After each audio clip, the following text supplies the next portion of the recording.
So, here are some thoughts I'm having about dreams and what you can do with them.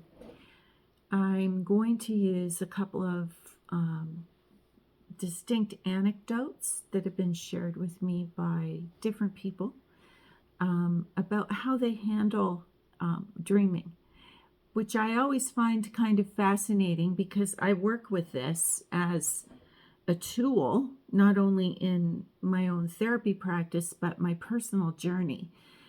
And I'm not quite sure why I've always valued dreams. I think because maybe I'm just wired to have innately understood that they are messages and can be helpful, even though quite confounding.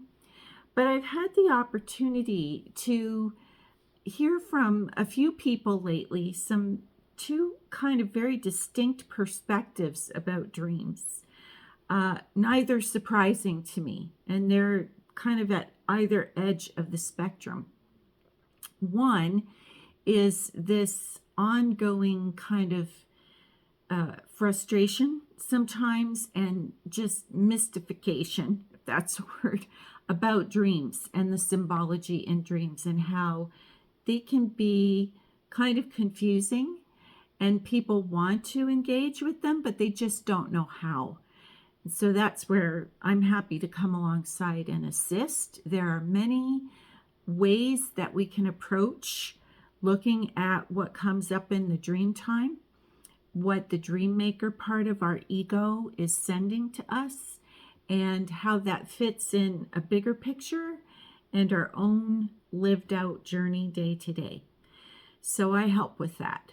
And then there's the other side, which I find kind of fascinating, where I've had some people talk to me recently, very recently actually, who think of themselves as quite spiritually evolved, and they make no mistake about sharing that, and that's okay. We need to have a sense of ourselves and to be able to articulate that, especially to ourselves, but sometimes when it's relevant to other people. And those folks have told me that they get lots of dreams almost every night, and sometimes multiples per night, which is not unusual. And yet they have decided to just deny all of those and to not pay attention to that anymore because it feels like it's too much and it's irrelevant. And I just find this really interesting because I can't think of a more helpful inner guidance tool that comes from your own original medicine and your own soulscape than your dreams. And in this time when it would be so easy to be further misled by all kinds of content that we just get bombarded with, not imagistically through various digital platforms, but also bombarded with through the news. There's all kinds of content out there that is vying for our capacity to think clearly. It wants to influence the way that we think. And certainly, we want to be able to take content and factor it in. But this is what I find so excellent about dreams is that they're like your pole star.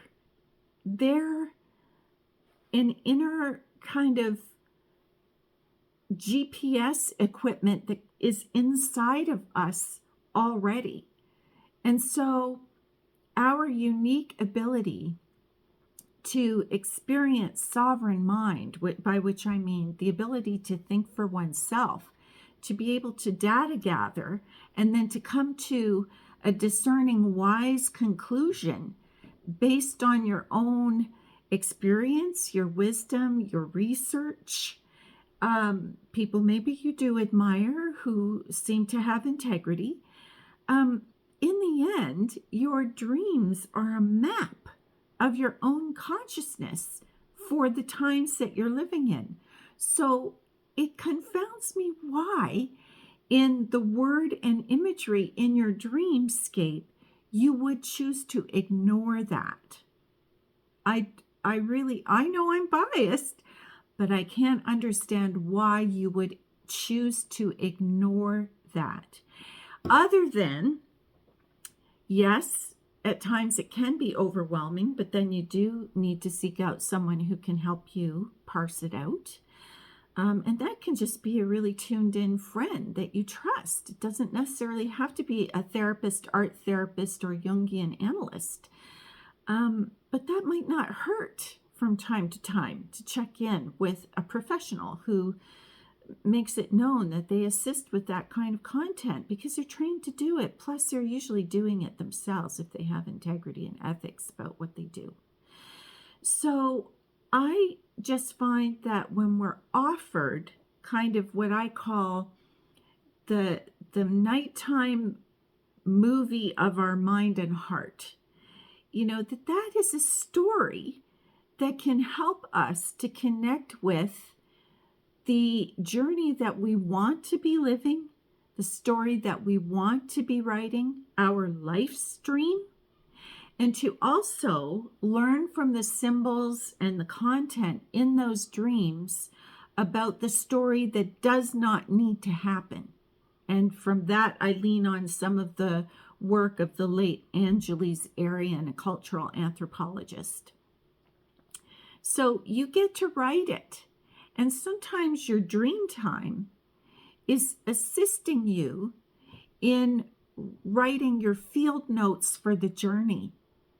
So why wouldn't you want to call from that abundance and learn the language of your own soul so that you can bring your own original medicine to bear on your life course, so that you can more clearly locate your innate internal GPS system that comes partly through the dream time, so that you can apply it in your day-to-day life.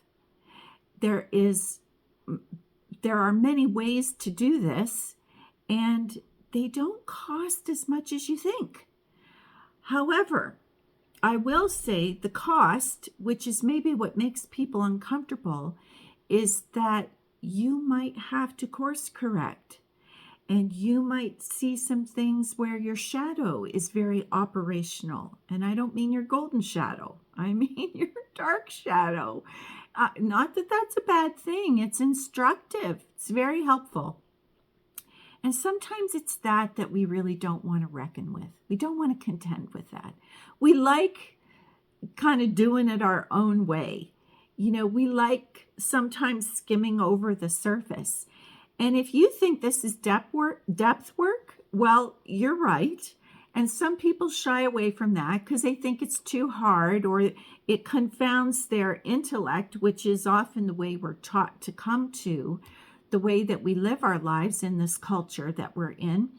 But that's not the only database that we gather information from. There's emotions, there's especially body sensations, which we are often so divorced from, it's not even funny. And then there's intuition and instinct. And those are each just a tiny bit different from one another, but they're both absolutely critical databases to glean from. And then there's the intellectual, So some people don't like that because it's hard to quantify some of the other ones sometimes, or it can be off-putting, or you feel like you're out of your depth. Well, guess what? You are, to a point for a short period of time. But that doesn't have to last. You would be surprised about when you engage and you decide you are going to A, honor this, B, believe it, and C, work with it, how you will find your way through. In this latitude, we plow snow. We shovel it out. We clear it out.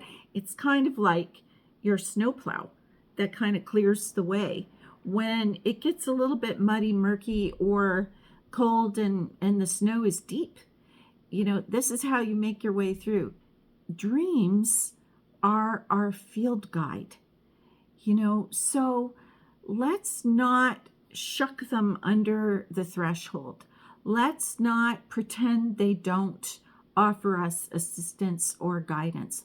Let's also um, ground ourselves and breathe through the times when we feel like they're really intense and we don't understand and they're confusing.